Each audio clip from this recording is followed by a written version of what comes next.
In the history of the United States, 5 times has a president been elected by the Electoral College process, while still losing the popular vote.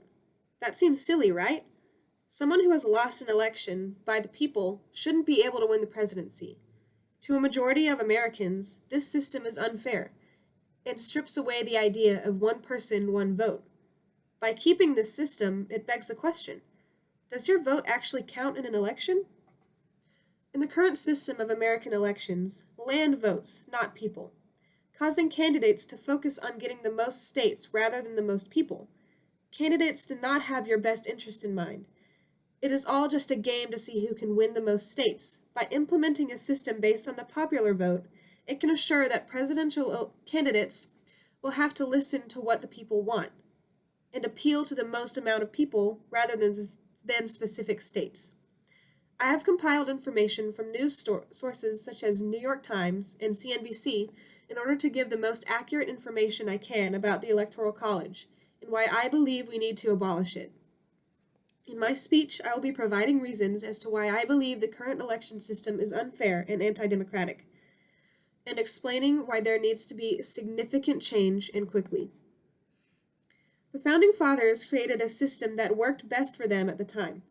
In a video titled Why the Electoral College Exists by CNBC, they explain how the Founding Fathers wanted to create a system of indirect democracy, creating electors to represent the people.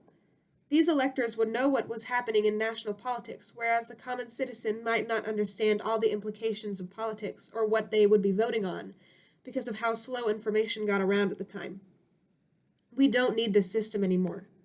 Technology and the internet makes it possible for people to know who and what they are voting for, whereas before, when the system was created, it was easier to elect knowledgeable electors to represent the people who might not be in the know. Because of this outdated system, the people's votes do not actually count for who they are voting for, but count for an elector that votes instead of the people. It is not direct democracy, and that is inexcusable in this day and age. People are able to think and learn for themselves, and are able to make decisions on politics based on their own knowledge. The Electoral College is not needed on this front anymore because of how far society and overall knowledge in politics has progressed. Furthermore, it is because of this system that candidates decide not to focus on the entire population of the United States, but rather a few states that have the most electoral votes. It is time for candidates to speak to the whole country, not just a few states. Great emphasis is being put on states with the most electoral college votes, and swing states that can cast their electoral votes to either party. Because of the emphasis being put on a few states, states that are seen as safe, states that are not being catered to. It is essentially a game to see how many states a candidate can win. It is a competition to see who will appeal to more states like Florida, Iowa, and New Hampshire, leaving other states not being paid any attention. Getting rid of the Electoral College will fix this catering problem. Instead of a presidential candidate only visiting the states that matter for the Electoral College, candidates will have to enact policy that appeals to everybody.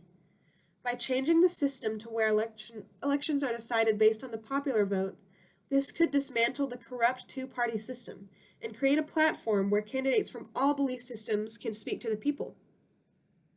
This brings us to my last point about the Electoral College. Because the Electoral College runs on a winner-takes-all system, a lot of people's votes end up not counting. Say you are a Republican living in California. When you cast your vote, you expect it to go directly to the president. Rather, it goes to the electors of California. At the end of the election, all of California's electoral votes go to the Democrats. You might ask, why did I even vote if it didn't count in the end? Because of this winner-takes-all system, your Republican vote didn't matter, because your state's electoral votes went to the Democrats anyway. However, in a system based on the popular vote, your Republican vote goes to the candidate, not your electors who voted Democrat. Your vote counted just as equally as anybody else's vote in America.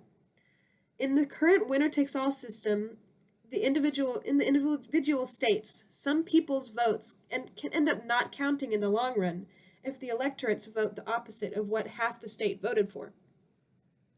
By implementing a system where a candidate wins based on the popular vote. That ensures everybody's vote counts equally, and it can encourage more people to go out and vote. Because the Electoral College is rooted in the Constitution, the only way to change the system is to create an amendment that favors the popular vote rather than the Electoral College. According to a poll done by Time magazine, after the 2016 election, 81% of Democrats and 19% of Republicans were in favor of getting rid of the Electoral College. This cause already has major support, especially on the Democratic side, which gives me hope that we can potentially band together to amend the Constitution. The current system that's in place that decides our presidents is not based on the people's best interests. By getting rid of the Electoral College, we can assure that everybody's vote counts. We can get candidates who speak to the whole country instead of a few states. Encourage more people to get out and vote, and assure democracy for all Americans.